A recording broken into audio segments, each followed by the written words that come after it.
కృష్ణా జిల్లా మోపిదేవి మండలం మోపిదేవి లంకలో టీడీపీ నేత బళ్ళ సీతారాం ప్రసాద్ బరితెగించాడు. వైఎస్ఆర్సీపీ సానుభూతిపరుడు అనే నెపంతో ఈడే విజయ్ కుమార్ ఇంటిని జేసీబీతో కూల్చివేయించాడు. ఇంటిని కూల్చవద్దంటూ టీడీపీ నేత కోఆపరేటివ్ బ్యాంక్ చైర్మన్ బళ్ళ సీతారాం ప్రసాద్ని వేడుకున్నారు విజయ్ కుమార్ కుటుంబం. కానీ వారిని పక్కకు లాగిపాడేశారు సీతారాం అనుచరులు. దీంతో విజయ్ కుమార్ కుటుంబ సభ్యులకు గాయాలు కావడంతో అవనిగడ్డ ప్రభుత్వ ఆసుపత్రిలో చికిత్స పొందుతున్నారు వారు. బాధితులను పరామర్శించిన మాజీ ఎమ్మెల్యే సింహాద్రి రమేష్ బాబు టీడీపీ నేత దౌర్జన్యాలపై తీవ్ర స్థాయిలో మండిపడ్డారు.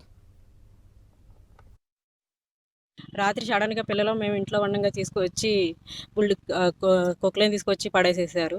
పిల్లలు వీళ్ళు ఏడుపులు బాగా ఏడుస్తున్నారు. మా అత్తగారు ఏమో అడ్డం వస్తుంటే లాగేసేసి పక్కన పడేసేసి మా అత్తగారిని తల మీద కొట్టారు. వాళ్ళు హాస్పిటల్లో ఉన్నారు, మా అత్తగారు మా మామగారు వాళ్ళు.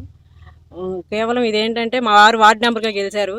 కావాలని 2 సంవత్సరాల నుంచి వీళ్ళు పార్టీ వచ్చిన కాడ నుంచి టార్గెట్ చేసి ఏ రకంగా సరే వీళ్ళని తెప్పించాలని ఫస్ట్ నుంచి కూడా మొన్న వారం 10 రోజుల కింద కూడా ఇలాగే వస్తే మా అత్తగారు అడ్డం పడితే అప్పుడు మగవాళ్ళు వచ్చారు. మగవాళ్ళు వస్తే అమ్మాయిని లాగడానికి వీల్లేదని వాళ్ళు వెళ్ళిపోయి మళ్ళీ రాత్రి ఆడవాళ్ళని తీసుకొచ్చి 10-15 మంది, నేను మా అత్తగారు మా మామగారు మేము ముగ్గురమే ఉన్నాము. నేనేమో పిల్లల్ని చూసుకోవడమే సరిపోయింది. వీళ్ళు బేబా అని ఏడుస్తుంటే వాళ్ళు కేవలం కావాలని ఎవరు లేని టైంలో మా వారు బయటికి వెళ్తాం చూసి అప్పుడు వచ్చి ఇట్లా చేశారు. ఆడవాళ్ళు లాగేసేసి అట్లా పడితే అట్లా లాగేసి కొట్టేసి వాళ్ళ ఇష్టం వచ్చినట్టు చేశారు.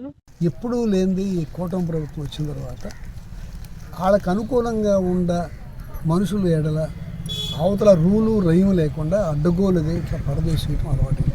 అవి ఎప్పటి నుంచో ఉన్నాయి. వీళ్ళు కరెంటు బిల్లులు ఉన్నాయి, ఇంటి పన్ను ఉన్నాయి, ఇవన్నీ ఉండగానే ఇట్లా అడ్డగోలుగా పడదోయటం అనేది